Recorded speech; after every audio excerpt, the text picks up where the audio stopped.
Good afternoon, and thank you for joining us for this discussion about EU support to Ukraine.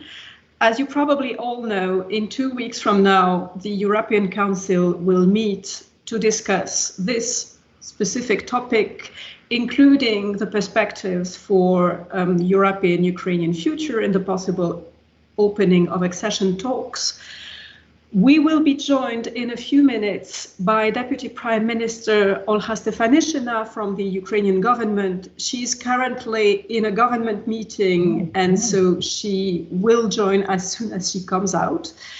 But we can start the discussion already with our two other guests, who are both ECFR Council members, Sylvie Kaufmann from the French newspaper Le Monde, and Quartapelle, who is an Italian member of parliament.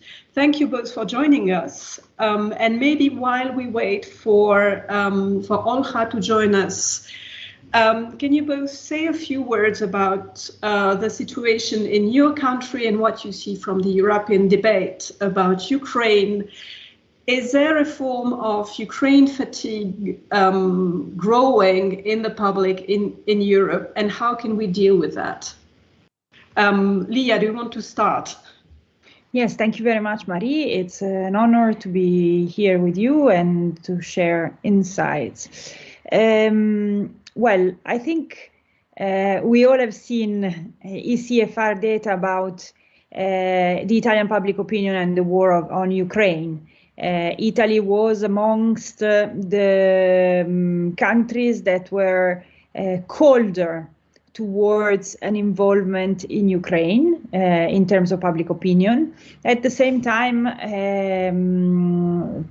the political spectrum, and when I say spectrum, I mean from Draghi to Meloni, which is one thing and completely the opposite, have never made their support to Ukraine wane.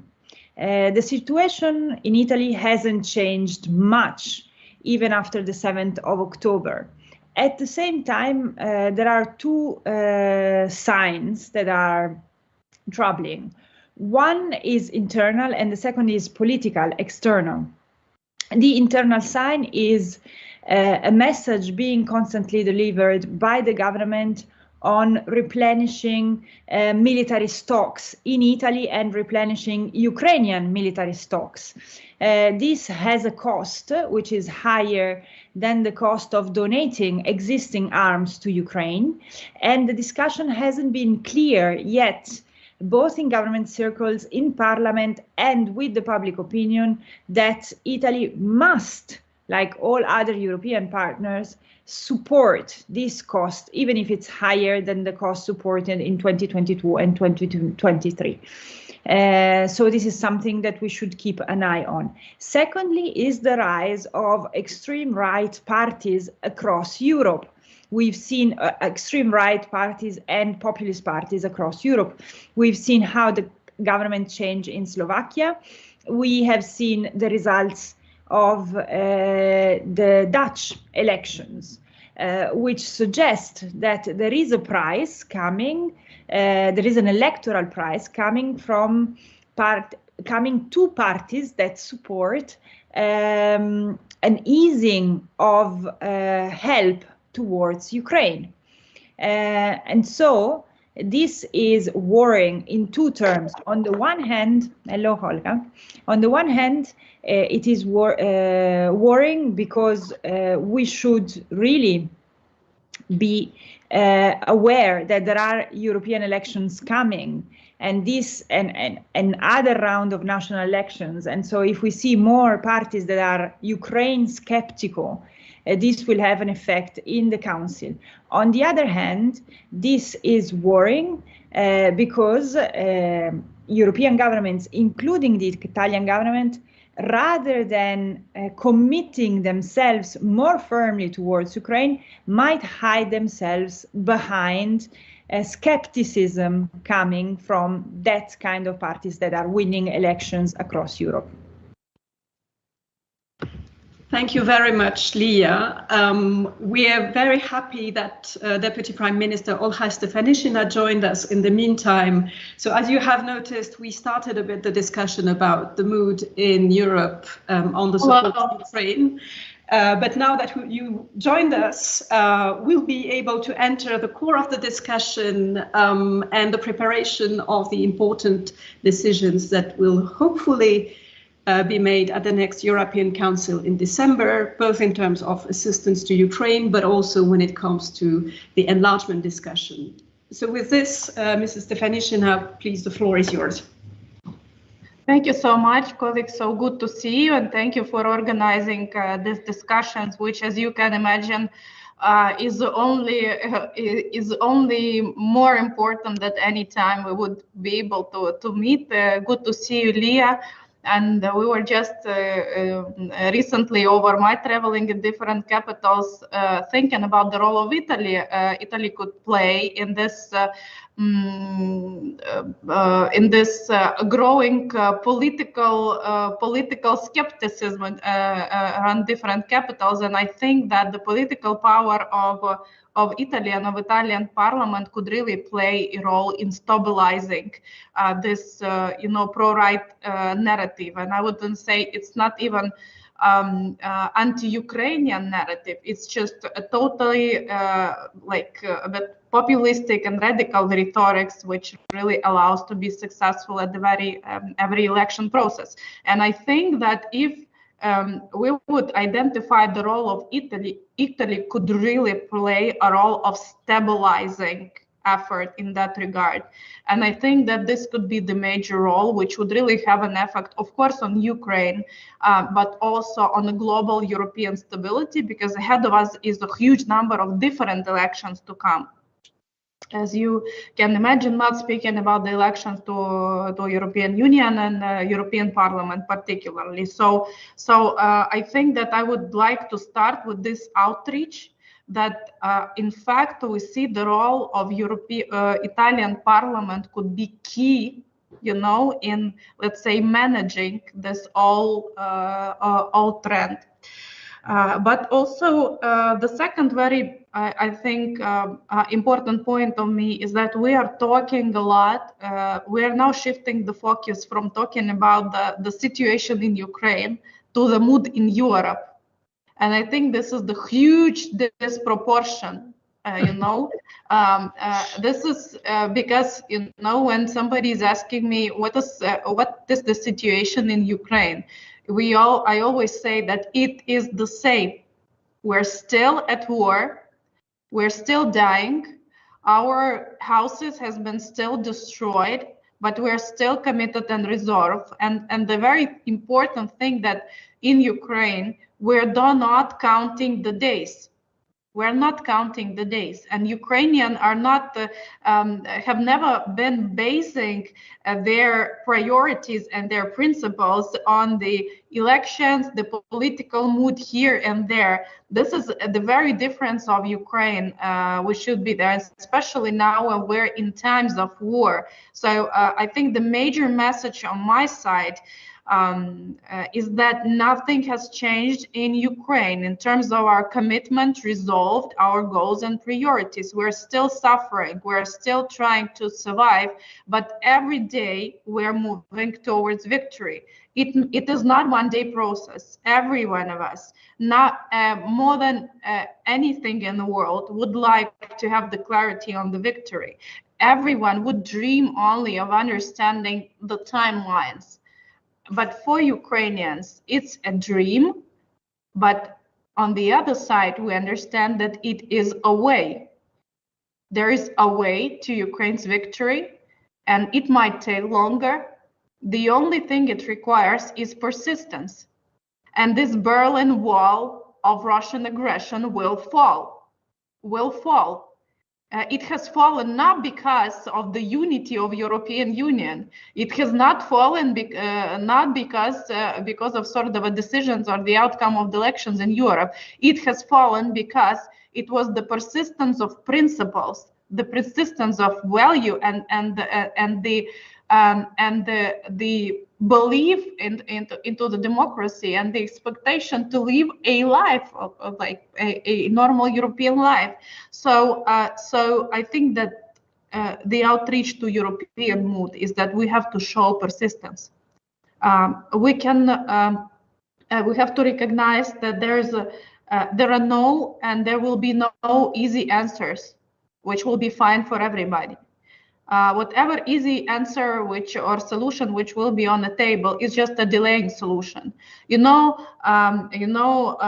Dispersing attention to this discussion on the negotiations or speaking about the elections in Ukraine, it's all a willingness to find this delaying solution which would allow not to think about Ukraine.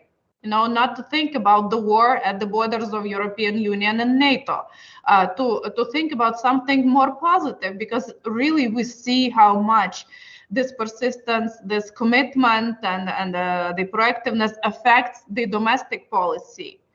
We understand that, but our major outreach that no easy solution or delaying solution would be a successful solution. It might not cause problem to a specific leader on its position in that regard, but from the point of view of the history of the policy, of the public policy, of the state policy, it would not bring any kind of benefit apart of the benefit for the blossoming of the Russian propaganda. So it should be so much clear. And that's why for us, the decisions to be taken on the 15th of December, they have such an important value. And now when I can literally not remember any meeting of European Council with such a heavy agenda, with so many things on the table. So all enlargement process, Ukraine, Moldova accession talks, discussions on the Western Balkans, the financial framework, reform of European Union, and now EU-Turkey dialogue and its revival, and many other things on the table. So this is an existential meeting, which would made it very clear what would be the structure and the vision of European Union after the elections, what kind of legacy would this composition of European institution bring to a new composition of the European institution? Will the stake will be high, and the role of European Union will remain leading? Probably the very last thing on my side, just to be clear in questions, what if? What if is not an option. The decision should be taken on 15th of December. Otherwise, it will extremely undermine European Union. And any veto for the 15th of December will be the veto of all European Union. There is no blacks and whites. There is no bad guys and good guys. I think this would be a huge element of depression, which will be growing within European Union. And I think that this is an option which should not be considered at all. Thank you very much, Mrs. Deputy Prime Minister. Maybe to come back to the discussion that we had, you mentioned how existential the discussions at the European Council will be. At the same time, as Leah was describing, we see also a very different public debate in EU member states, with populist parties growing, with a sense of fatigue coming in. Maybe Sylvie, you can react to the points that were made by our two previous speakers and describe us a bit how the debate looks like in France and how this Ukraine fatigue is perceived, or how the debate is going on regarding the upcoming European Council. Sure. Good afternoon, Deputy Prime Minister, and good afternoon to all of you. And thank you for organizing this very timely and useful conversation, because You know, this term of fatigue, I'm not so sure. We are distracted by a lot of things on this side of Europe.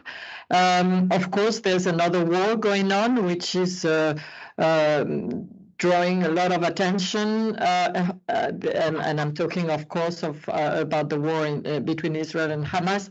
And Ukraine has, and this has pushed Ukraine a little bit in the background, but I think people know that this war in Europe is going on. It is really, and what I'm not sure people are really aware of is what is at stake on December 14 and 15. And I think Olha Stefanishyna described those stakes very well.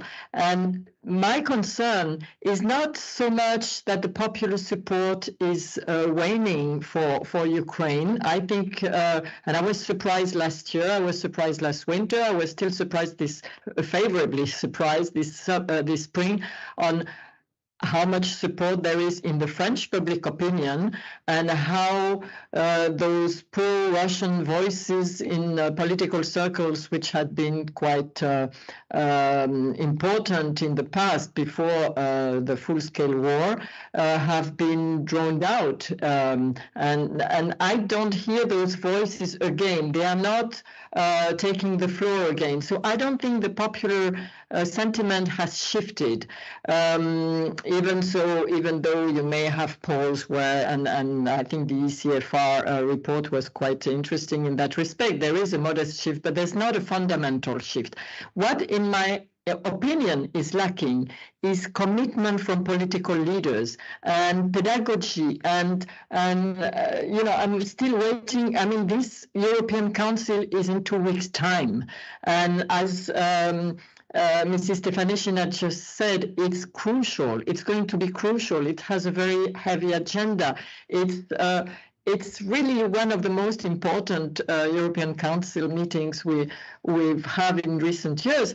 And yet, you know, I don't see and I'm talking about all our European leaders, trying to mobilize support or attention or understanding for this. So this is where I would say is the concern. Yeah. Thank you very much. Mrs. Deputy Prime Minister, I saw you nodding when Sylvie mentioned the lack of commitment and the need for more explanatory work vis-à-vis the public. If we look at it in very concrete terms, what would you say are the long-term needs of Ukraine vis-à-vis the EU? What are the things that Ukraine most needs over the long term from EU countries? Thank you so much. Well, first and foremost, I think that the sense of this unity is vital for Ukrainians. So not for Ukrainians, the sense of this unity of European Union and adherence to this message we heard on 23rd of June 2022 that all European Union member states will stand with you as long as it takes, and Ukraine will become a member of European Union. Sticking to this promise and commitment is vital to Ukrainians, is the basis.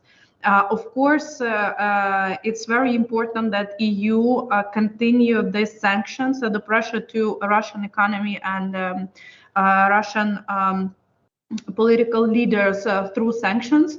EU remains as the major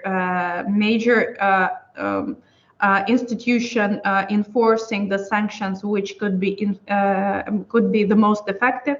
So proceeding with that regard are vital, no matter how complicated it is to build the consensus. It's the discussion whether we're in or we're out, and if we're in, we should be like all in that regard, because the price is so high, ultimate price for every day of delays. We're also expecting the decision on the seized assets and the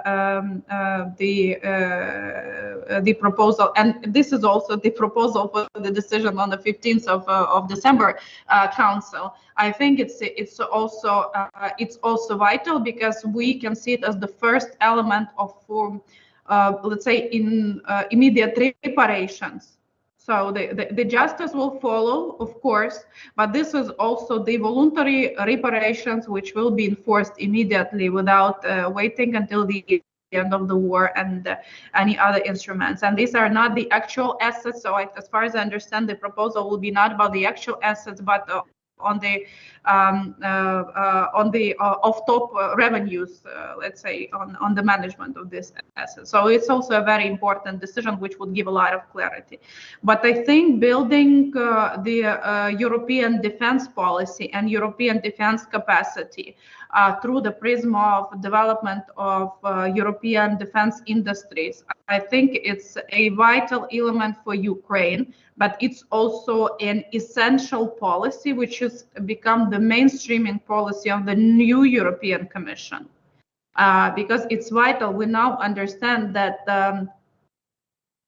the values we stand for, we should be prepared to stand for them fully capable and fully protected. And we have to be able to protect them physically. And again, I'm really, really sorry to see that Ukraine is out of European headlines, and of course, because so many things are happening around the world, and the Hamas and Israeli crisis taking place with the massive losses among civilian population as well. But again, the war is in Europe.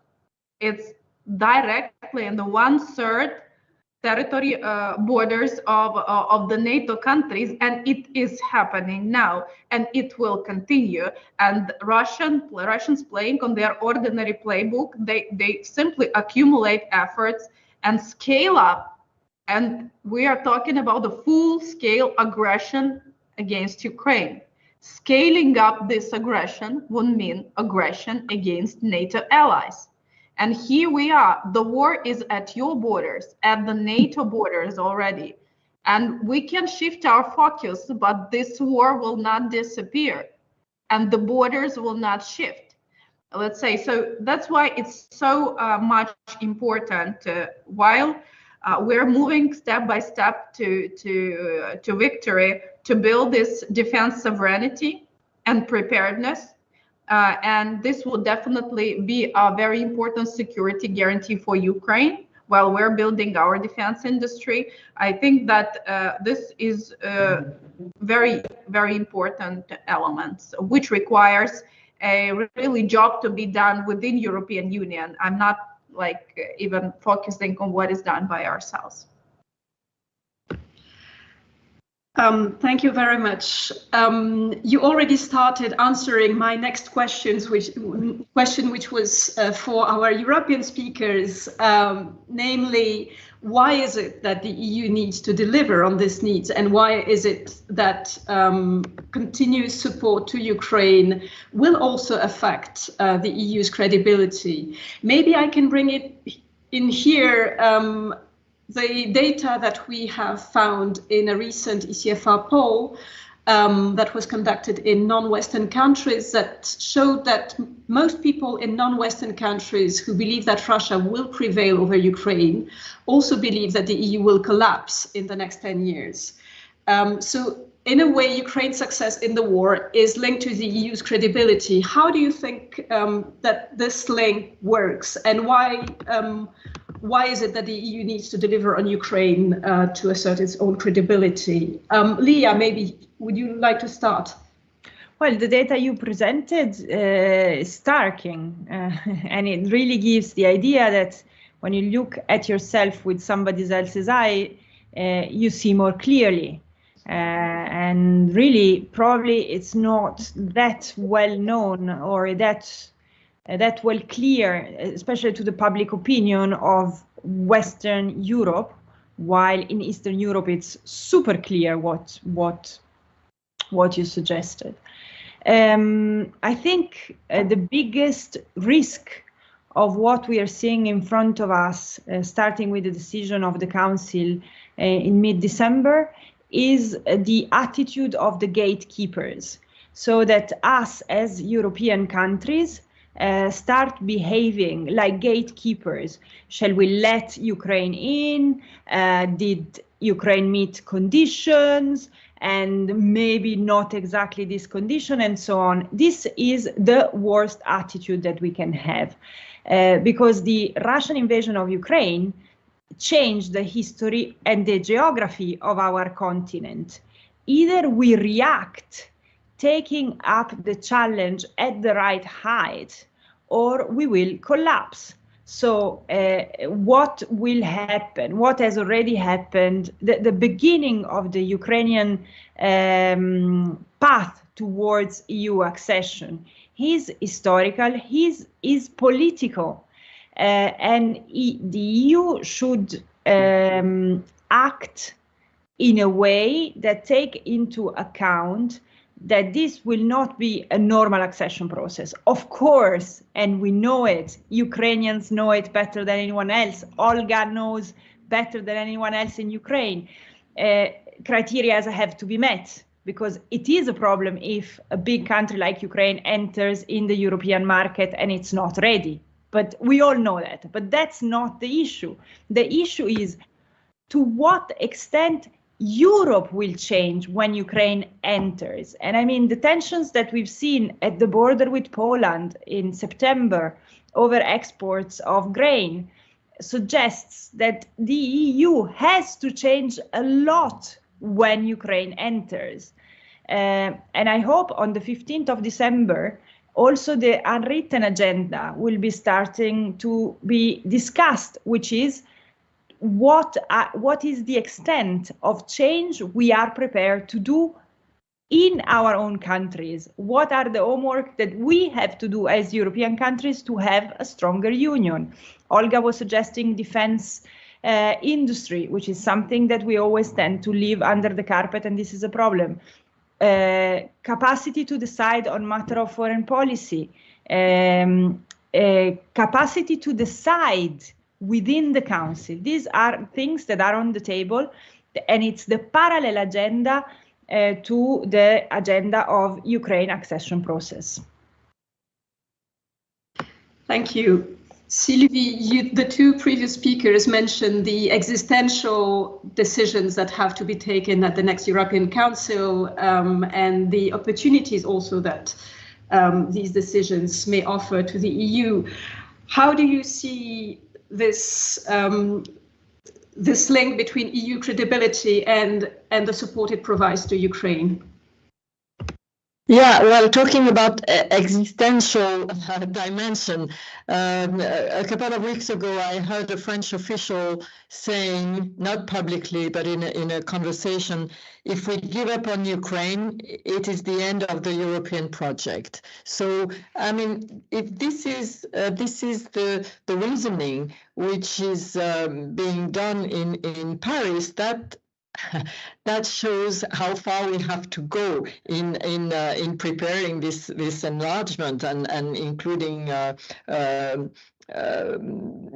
in public, you know, with the public opinion. And I think not letting ourselves being bogged down in technicalities, because this is going to be, of course, a very important aspect of the enlargement. You know, all these questions about equality, majority voting, and governance, and the number of commissioners, and so in Europe we are very good at getting lost in this kind of very important details, but this is not the essential. And I think the debate has really to be led about how this is going to be, this enlargement, and how supporting and helping Ukraine is going to be transformative, not only for Ukraine, but also for the European Union, because we're talking about a geopolitical imperative for this enlargement.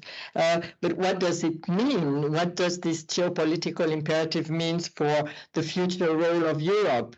And you mentioned, how can we help help and support Ukraine. Of course, the strengthening our defense industry and defense capabilities is a priority, but this is not only important for Ukraine, it is important for Europe also. We are talking more and more about the prospect of this American election in 1 year time. And you know that this prospect is not looking good. So we have 1 year ahead of us to, you know, we've already, I think, wasted quite a lot of time. But this question of strengthening the European collective defense and defense capabilities for Europe is of primary importance, again, not only for Ukraine, but also for us. Thank you. If I can stay with you, Sylvie, to further discuss the enlargement question. You recently published a book on French and German attitudes vis-à-vis Russia in the years leading to 2022. And Paris is probably the capital city in the EU where the shift regarding Eastern Europe and Ukraine has been the most spectacular, including on the question of enlargement. So how has the war in Ukraine shifted France's focus on Eastern Europe and on enlargement? And what does this mean for Ukraine? Yeah, this has very much been, this shift is a French shift, but it's been Macron's shift, first of all, because, well, of course, there's this tradition. It's a double shift. It's a shift on NATO and it's a shift on the EU. And of course, traditionally, France for a long time has been very reluctant to enlargement of the EU. I mean, going back to François Mitterrand and Nicolas Sarkozy, France was always quite reluctant to welcome new members in the European Union, sticking to this, you know, founding member states mentality of ever closer union and small union. But President Macron in Bratislava earlier this year explained this very important shift, saying it is not about the enlargement to Ukraine and Moldova, saying it's not about when and if, or not even when, it's about how we're going to do it. So that's, of course, that was pushed by this geopolitical concern I mentioned earlier, but that's a very important shift, and I think it hasn't been countered by important political forces in France. So I think it's really something which is quite important now. And on NATO, of course, we also saw this shift in the Vilnius summit in July, where compared to the Bucharest summit in 2008, where France and Germany were on the same side, opposing the American position, which wanted to open the door to Ukraine and Georgia. And this time in Vilnius this year, it was France opposing the United States and Germany, and trying to push the door open to Ukraine. So yes, this is a shift. Thank you very much. Before I go back to Leah on the same question, we will open the Q&A session in a few minutes. So please write your questions in the Q&A section on Zoom, and we will try to take as many questions as possible. Leah, where does Italy stand on this double debate about the opening of EU accession talks on the one hand, but also the perspective of a possible future NATO membership for Ukraine? I think what Olga Stefanishyna was saying at the beginning of her first intervention is right. Italy supports the EU accession process of Ukraine and will not oppose NATO accession. But there is a lot of space for Italian leadership in these two positions. We could lead much more in the EU accession process, and it will be a big test for the Prime Minister, which we know hasn't been an incredible friend of the EU before she was Prime Minister. Neither she was always in favor of EU accession from other countries. And we could lead much more also in the NATO debate, which we haven't so far. So there is space for improvement for us as well, I'd say. Thank you very much. Maybe now to finish with this discussion on enlargement before we switch to another topic and we open the floor for questions. One question for all three of you. Against the backdrop of the war, when can Ukraine be ready for accession, and what will be the conditions for EU enlargement to Ukraine? Is there a special Ukraine case, or should it be the same procedure as for all? On that, maybe we start with you, Mrs. Deputy Prime Minister. Thank you. I was thinking who should be the one to start. You know, whether I should be the last one or the first one. But probably I'm giving this privilege of ability to outreach a broader audience. Here we are among those who are very much into the process and understand things. That's the special case of Ukraine's enlargement is about Ukraine itself, you know. So it's about the speed, and as I was saying today, I was talking to Dutch colleagues, is Ukraine has become a golden standard of the merit-based approach. Merit-based approach is when you deliver on what you promised, black and white. You have the conditions, you delivered on the conditions, you have managed to build the trust and show the continuity of the reform efforts. And this is the merit-based approach, when there is a confidence that you are serving, laying the right background for the decisions to be taken. And I think that Ukraine should become the golden standard, and is becoming the golden standard of that.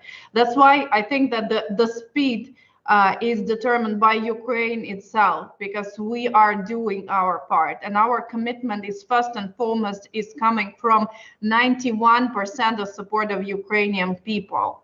So it is Ukrainians, is speaking about knowing Ukraine, it's Ukrainians who determine how the country is running. It's not about the names of prime ministers, presidents, members of parliament, or members of the government.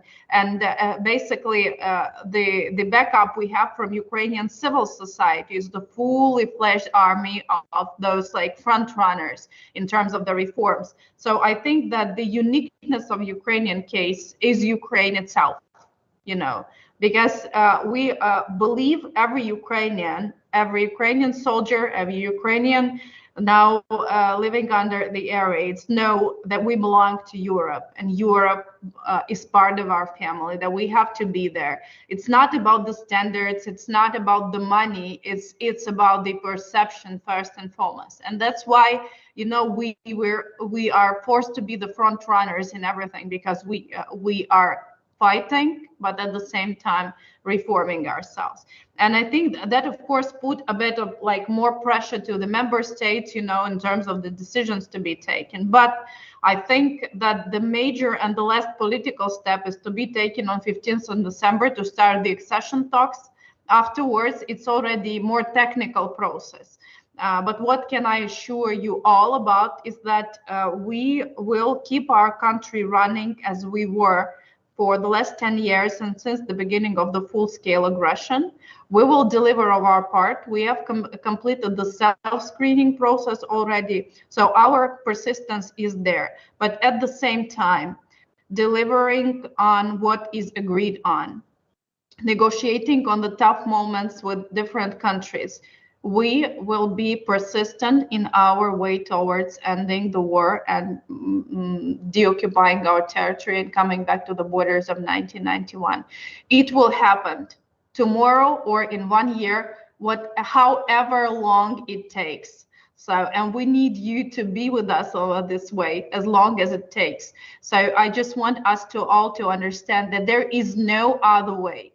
We should not really be counting days. It's very unfaithful. And that's why, you know, this is a fatigue gate we're facing. This is the fatigue gate among leaders. And I'm really grateful to Sylvie for you on underlining it. It's a fatigue gate among the leaders who are really tired of leading in some specific topics. So we should avoid this fatigue gate among leaders and move on with understanding that persistence is the only way, we should be the background for decisions. And the special case of Ukraine is Ukraine itself. Thank you very much. Sylvie, when will Ukraine be ready, and should we make it a special case in the enlargement process? Well, I don't think you expect me to give you a clear answer, but you know, I find it very interesting that we are talking in this debate, not today, but when we are discussing this, very often we say we should take advantage of the previous enlargement and the experience of previous of countries which took part, for instance, in the Big Bang enlargement in the late 90s, early 2000s. But at the same, and it is true, we have to take advantage of those experiences. But at the same time, this experience of Ukraine is totally unprecedented. We haven't, the EU hasn't integrated a country at war yet. So, you know, there are limits to which we can imitate the previous experiences. And also there's this paradox that we, on the one hand, we think there shouldn't be any wartime discount, because also for the future of the European Union, we have to be very careful about, you know, making sure that this process works, and particularly looking at the future. But we cannot completely forget that there's also this geopolitical imperative. Why are we so in a hurry to open the door to Ukraine? Because we know it's also a very important security issue, and that in this respect, the European Union is going to give some kind of protection to Ukraine, and it is also in our interest. So yes, of course, the conditionality process has to be, and the merit-based approach has to be closely followed. But I think it's also up to us in the European Union to define in the most precise way possible what are those criteria of conditionalities. That nothing should be left, you know, too vague or whatever. We have to be precise and to define those criteria as closely as possible, and then be strict on the conditionality. Yes. Thank you. Leah, same question to you. When will Ukraine be ready, and is it a special case in terms of process? Well, I think Ukraine so far has met all the criteria that were asked in the first steps. And this should sound both as a warning and as a fact, as a warning in the sense that Ukraine, as usual, surprises us in a good way. So we should be ready much more earlier than we think Ukraine is going to be ready, or the other way around. There are certain capitals that think that Ukraine might not be ready in a short term, and so they are not thinking through the process on our side. That's my main worry. On the other hand, I think that we should make the case stronger that the enlargement to Ukraine will make the Union much stronger, not only from a defense point of view, but as I said, from an agricultural point of view, from an economic point of view, which is something that we never speak about. Sylvie said we are letting a country at war in. In a sense, we already have a country at war, even if it's a frozen conflict, which is Cyprus. But we've never let such a big country in the European Union, which is another shift that we should start thinking in terms of opportunity, not only in terms of risks. So I will now take a few questions from the audience. We have a big number of questions and a great variety of questions. So I will try to group them and ask the questions to the three of you. Please feel free to pick the questions you want to answer, given that we have only 10 minutes left. So there is a series of questions on the military assistance Ukraine needs to fight the war, but also on the security guarantees that EU member states, and in particular France and Italy, would be ready to provide to Ukraine. And an additional question, which is if the US support were to decrease, as is often discussed, would the Europeans be able to step in? So that's the first series of questions. We also have a question on the upcoming EU-China summit, and I think this is a question to you, Mrs. Deputy Prime Minister. Given the close relationship between China and Russia, what messages do you expect EU member states to convey to China during the summit? A third series of questions has to do with the debate in the European member states. Is there concern that Russia may interfere in the domestic debates in a sense that would be against enlargement and against further support to Ukraine? That's one question. And another one, also probably more to Mrs. Deputy Prime Minister, on the possibilities for Ukraine to further mobilize its diaspora in the European states so that Ukraine's voice is heard also through its diaspora. And then we also have a series of questions on the accession process itself, on ideas of a possible staged accession. Would accession to the European Economic Area as a first step be a possible idea for Ukraine? Yeah, and maybe on the connection between Ukrainian domestic politics and EU accession, if there is a postponement of elections that were due to take place in 2024, but will probably not take place given the war, how can it impact the EU accession talks? So yeah, that's, I think we will stop with the questions here and maybe take speakers in the reverse order. So can we start with you, Sylvie? Yes, but answer all questions. No, and I will be quick because I think many questions are directed, in fact, to Olya Stefanishyna, and I think we would like to listen to her, most of it. Maybe I'll take the question about if the US is not able to, cuts on its support to Ukraine, what can the EU do? And I think this is really a very crucial and I would say existential, since we've used that word, question. Obviously, militarily, the European Union is not ready. So this is why I was talking earlier about, we have 1 year to think about, we have 1 year ahead of us, but it's very short.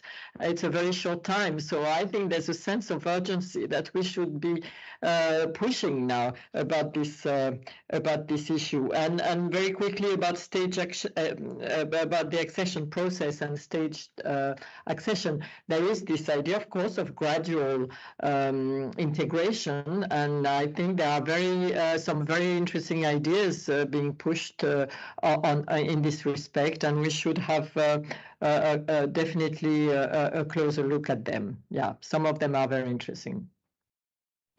Thank you. Leah. Very briefly on security guarantees. I think that EU accession might bring solution to many of the existential questions that Ukraine is facing, including security guarantees. It is something that we will have to discuss more deeply in terms of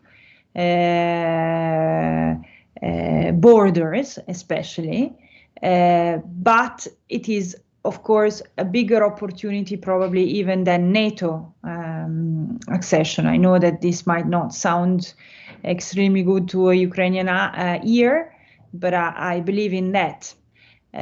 Secondly, on Russian influence on national public opinion in the EU. So far, we have to take into account that the growth of parties that are Ukrainian skeptic has not been documented as being influenced by Russia. It is something that it is within our public opinion.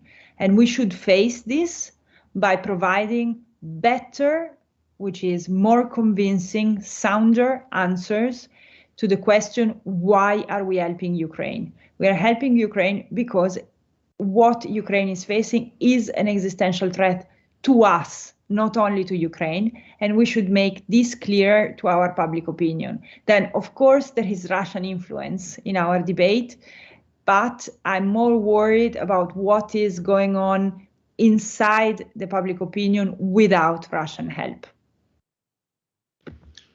Thanks a lot for this reminder. Mrs. Deputy Prime Minister, the final word is for you. And yeah, you can also pick the questions you would like to answer. Probably many other things have been already said. Fully support building Ukraine EU's defense capacity. It's a demand of time, and it's a natural evolution, and it's about industry, and that's the answer to the question about the balance between US and EU assistance. But probably the question on elections I will pick up. In the beginning of our discussion, I think it's really important for our audience. I was speaking about this fatigue gate and delayed solution. This is the narrative which has been fueled by those groups who are, let's say, in favor of delaying solutions, you know, getting rid of this burden of responsibility for all European future and supporting Ukraine. So in Ukraine, you can read it in multiple reports, but I'm the real life witness of it.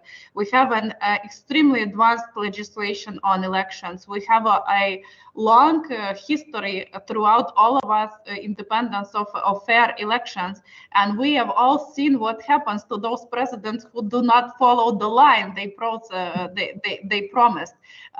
We see now that Yanukovych has taken its part in Ukrainian history, but he is the answer to the question, what happens if you are not moving the country where people wanted to see. So there's totally no problem in elections related to Ukraine apart of the security, and it's directly prohibited throughout the war to destabilize the country through electoral processes. And security concerns are obvious, of course, and in our understanding, speaking out of inability to provide the fair voting throughout all of the country of Ukraine, and multiple restrictions related to security. There's also one very important element is that starting the political process requires doubling efforts to ensure the security, not to win the war, but to ensure the security through election process.